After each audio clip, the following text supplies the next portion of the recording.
What kind of father sells his daughter like cattle? That was the thought burning inside Thomas Brennan's mind the moment he saw her standing in his doorway. Clara was only 17, barely more than a child. She clutched a faded carpet bag with both hands, as if it were her only shield against the world. Her golden hair caught the firelight, like threads of wheat. Her eyes were as blue as a mountain lake, but it was her silence that made the cabin feel colder than the Montana snow outside. She had not spoken a single word since her father counted the bills, signed the papers, and walked away without looking back. Thomas wiped his palms against his worn denim pants, suddenly aware of the rough cracks in his cabin walls, the shadows that flickered across pine boards, and the loneliness that had long filled this place. At 34, he had grown used to solitude. His ranch stretched miles across frozen land, the nearest neighbor 15 miles south. Winters so long a man sometimes forgot what another voice even sounded like.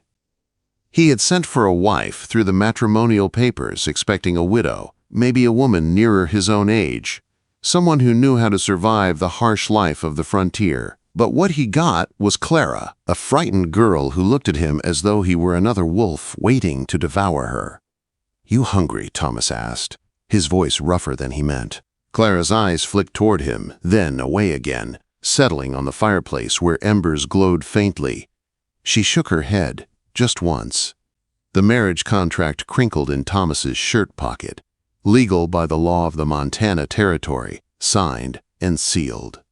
Her father had taken the money in exchange for his daughter's hand, money Thomas had saved for years of hard work. On paper, everything was proper. But as he looked at her slight frame swallowed by a wedding dress too big, his stomach twisted with guilt.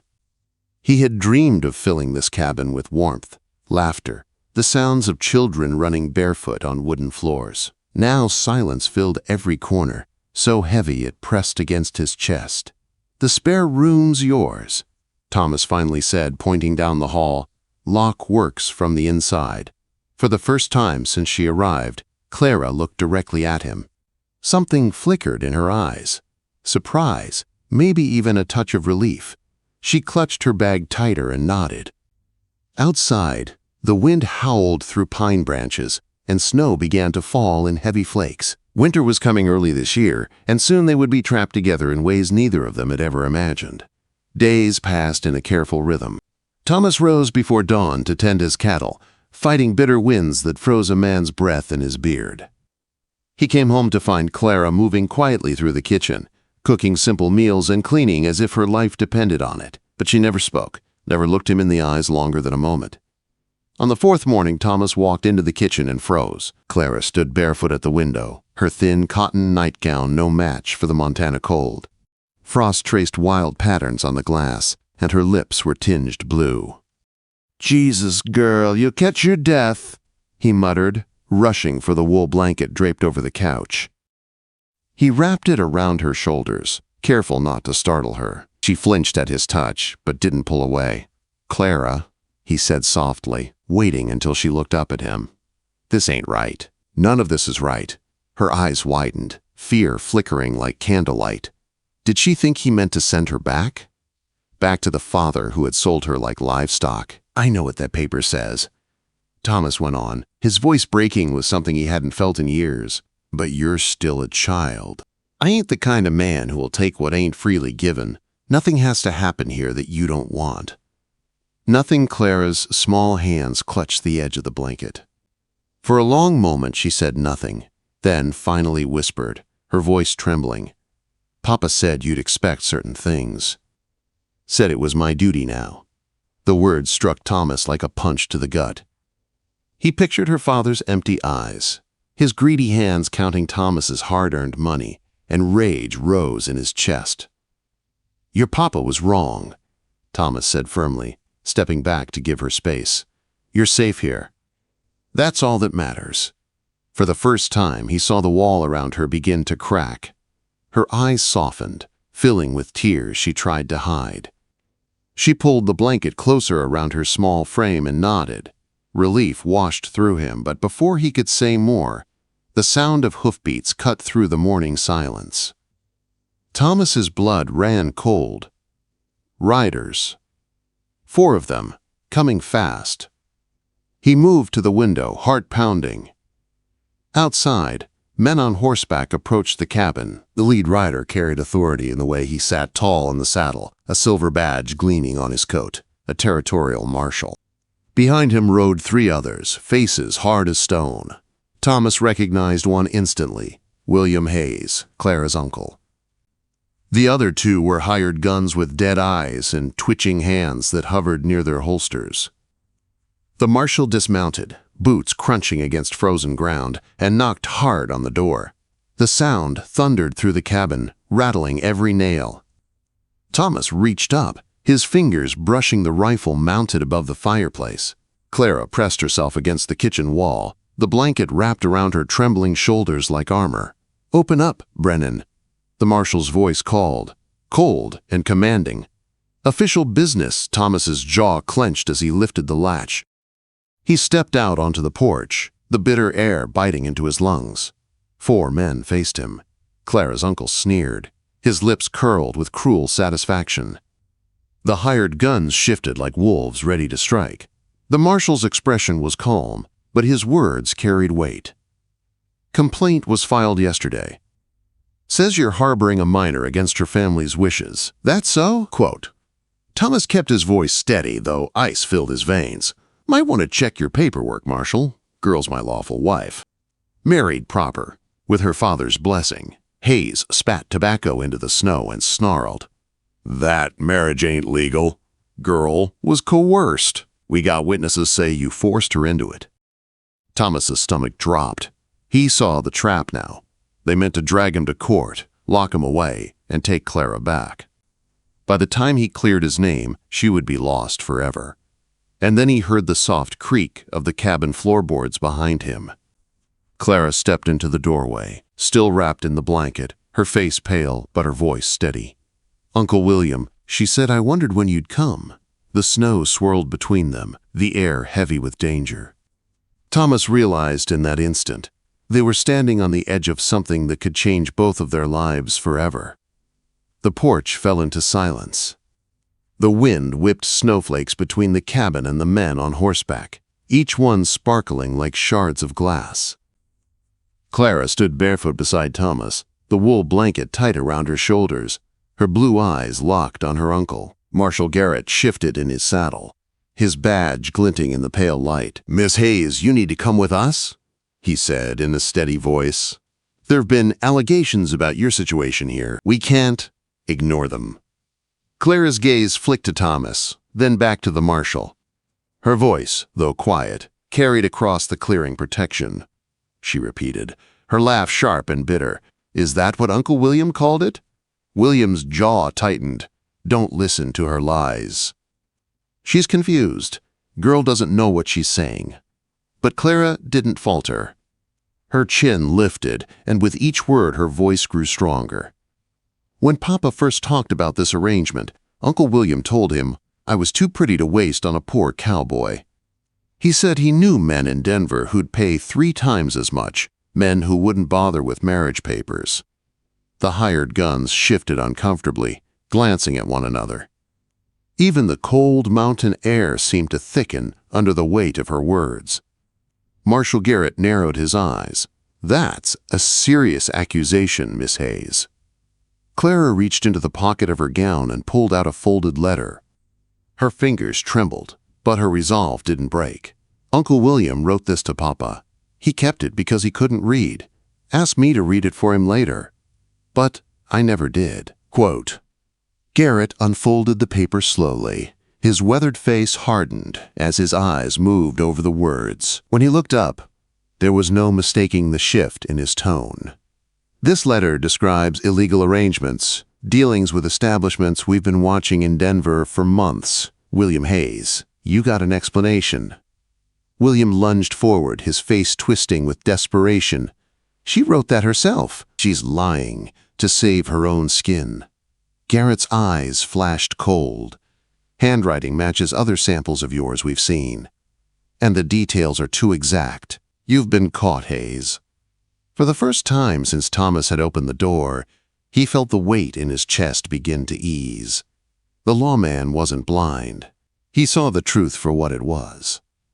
Clara's uncle snarled, his words dripping with venom. "This ain't over, Clara. You'll regret crossing blood."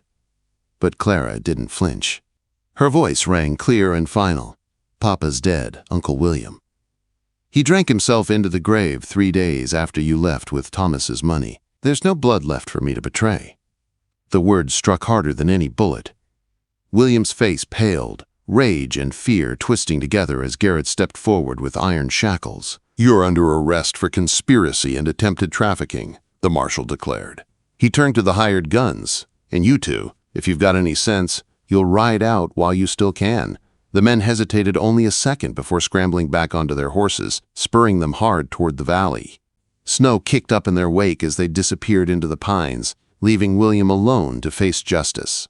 Garrett bound William's wrists with practiced efficiency.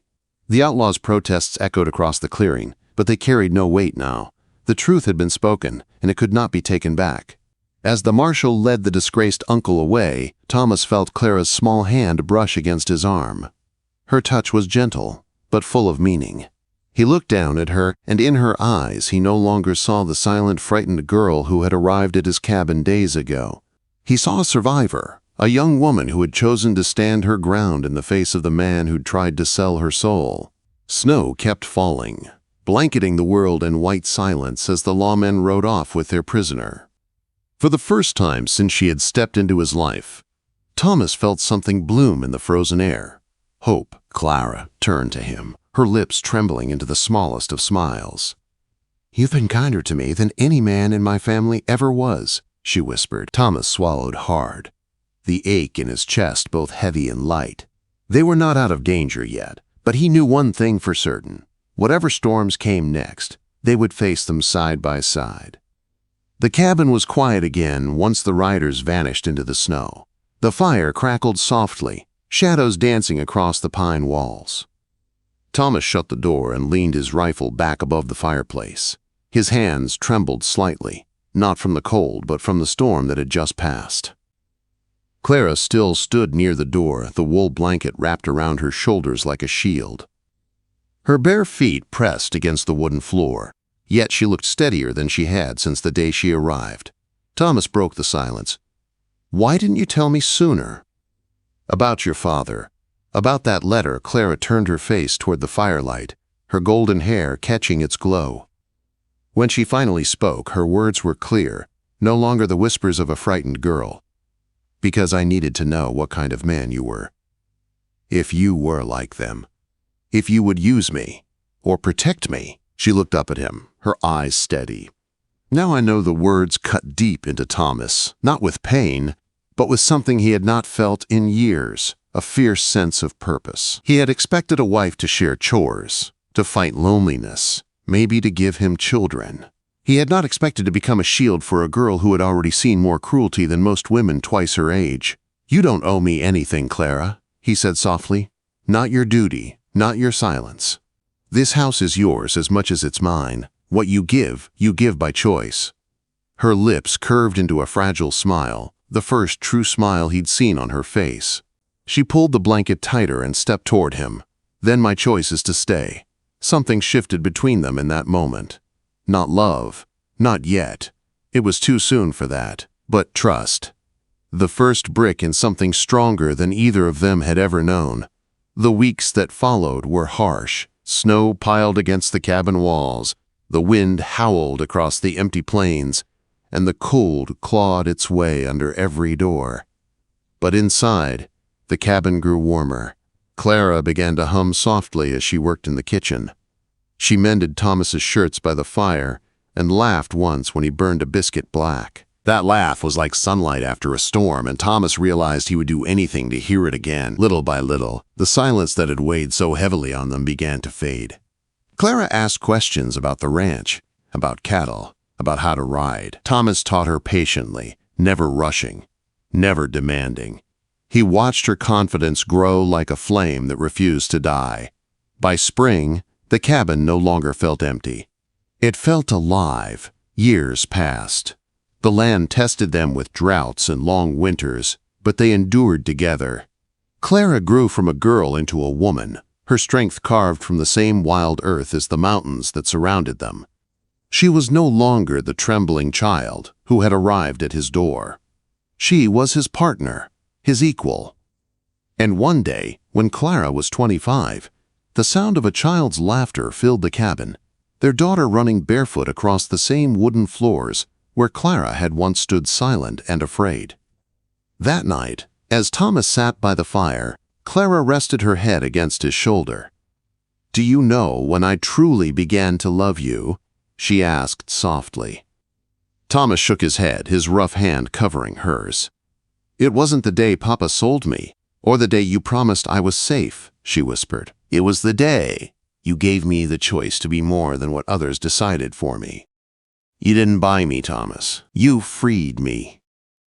He kissed her golden hair, his throat too tight for words.